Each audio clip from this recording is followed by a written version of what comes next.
mengondisikan hati kita sadar.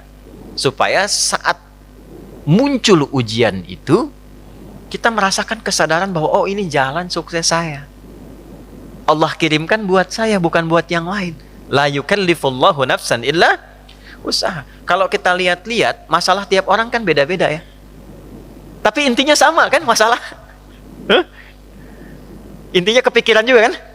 Ya kan? Ya, kalau masalah kan nomor 4 ya. Ya kan? Kan berpikir itu ada 4.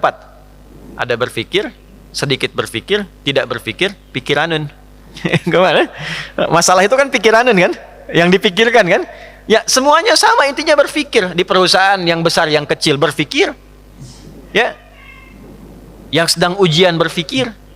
Kadang-kadang sama-sama pusing, pusingnya sama, tapi bentuk ujiannya beda-beda. Yang paling menarik itu ujiannya beda sesuai kadar kita. Gak mungkin level direktur diuji dengan level pegawai bawah misalnya, itu mustahil. Tapi sama-sama pusing juga. Ya, pegawai belum gajian pusing, direktur proyek belum lancar pusing. Pusingnya kan sama kan, tapi wujud ujiannya beda karena sesuai dengan maslahat kita. Itulah la yukallifullahu nafsan illa. Nah, cara mengatasinya bagaimana? Supaya saat diterima itu ada ketentraman dalam jiwa. Dan ketentraman itu melahirkan kesadaran, oh ini kan yang saya minta. Nggak mungkin ujian ini tiba-tiba muncul di hadapan saya kalau saya nggak pernah berdoa. Coba siapa yang pengen kaya pernah berdoa minta sukses? Terus Allah kasih jalannya, nih lewatin dulu ini. Yang paling aneh kan begini, minta begitu dikabul marah. Kenapa harus saya ya Allah? Kan mana tadi doa gitu. Kan kamu yang minta tadi, kenapa ketika dikasih bilang kenapa harus saya ya Allah? Ini kan aneh sebetulnya. Ya? Jelas ya? Nah, supaya menghadirkan suasana itu, solusinya apa? Itulah hadiah Isra Mi'raj. Makanya perjalanan Nabi sebelum Isra Mi'raj itu melalui persoalan-persoalan dulu. Supaya sadar hidup itu nggak ada yang lurus terus. Tidak ada yang nyaman terus. Ya, Nabi itu sebelum Isra Mi'raj itu apa peristiwanya? Diganggu di Mekah. Lalu berharap di Taif itu ada pelindung. Karena Taif itu, maaf, secara landscape itu apa ya? Gambaran kotanya itu lebih maju, ekonominya lebih maju, supaya diharapkan orangnya lebih berpendidikan. Jadi begitu datang ke situ disambutnya baik. Ternyata alih-alih baik, nyampe ke Taif, kalau di Mekah dilempar dengan kata-kata, dituduh, dicaci, dimaki. Ke Taif dilempar dengan batu. Nabi terluka, anak angkat beliau terluka juga Zaid. Istirahat, datang malaikat 2 turun.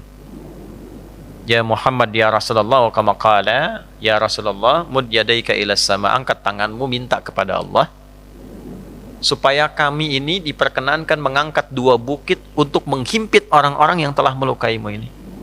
Apa jawab Nabi? Perhatikan kalimatnya. La fa innahum qaumun la ya'lamun. Mohon jangan lakukan, karena mereka melakukan itu kepada aku karena belum tahu saja tentang aku. Bukan karena benci. Karena belum tahu. Kalau orang belum tahu dia apakan? Diberitahu, bukan dimarahi. Bukan dicaci.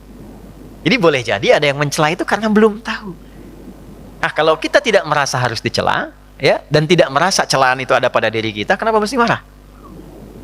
Jelas ya? Maka apa yang terjadi? Perhatikan doanya. Aw kama qala ilahi ila man taqiluni a ila qaribin yu'dhini am ila ba'idin yu'limuni fa ana radin ma lam taghdab alayya wala haula wala quwwata illa billah. Ya Allah, setelah aku bertugas di sini dan dilempari oleh orang-orang di sini, kemana lagi engkau akan perjalankan aku setelah ini? Apakah tempatnya masih dekat dan aku akan dilempari lagi? Ataukah tempatnya jauh dari sini dan aku akan disakiti lagi?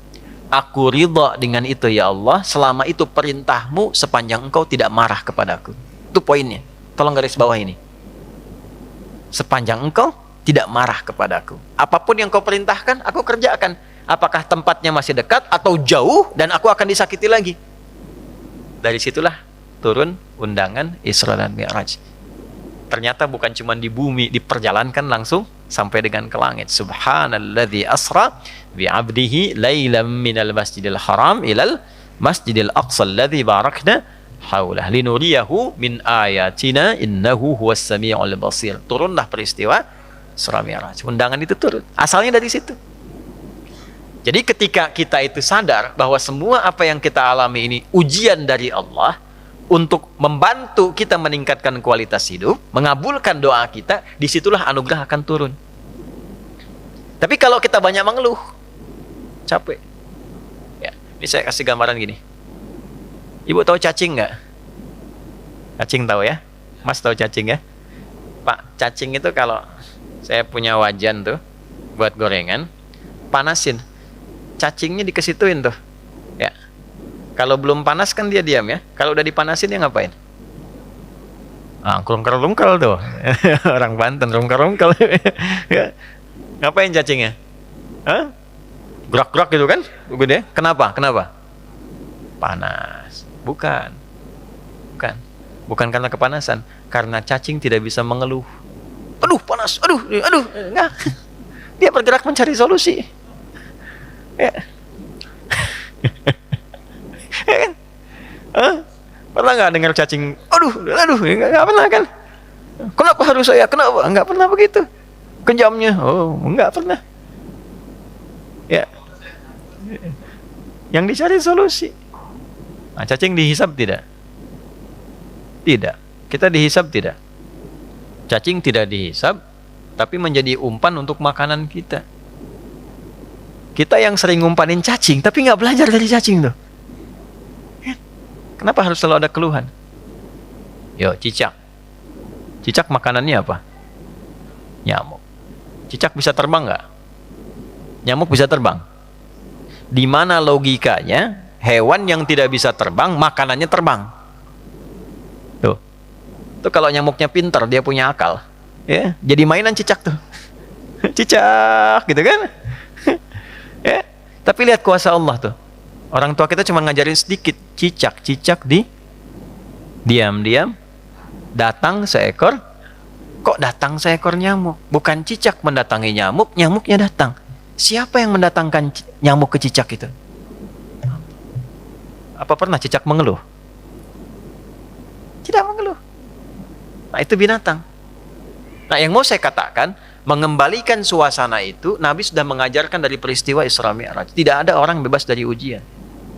Tapi kalau kita menyadari semua datang dari Allah untuk membuat kita lebih berkualitas, satu, dan mengabulkan sesungguhnya apa yang kita mohonkan dalam doa, maka turunlah kemudian kenyamanan. Kalau Nabi karena Rasul, karena Nabi Rasul, mu'jizatnya Isra Mi'raj, naik buruk, kita nggak mungkin naik buruk. Odong-odong banyak. Nah, delman banyak, tapi naik buruk mustahil. Ya, karena peristiwanya tidak mungkin berulang, maka hadiahnya diabadikan, itulah sholat. Itulah sebabnya panggilan sholat itu bersanding dengan hajat. Karena itu sholat disebut dengan hajat, kebutuhan. Wasta'inu bisabri was sholat. Kalau punya masalah, terima dulu dengan sabar dan lakukan sholat.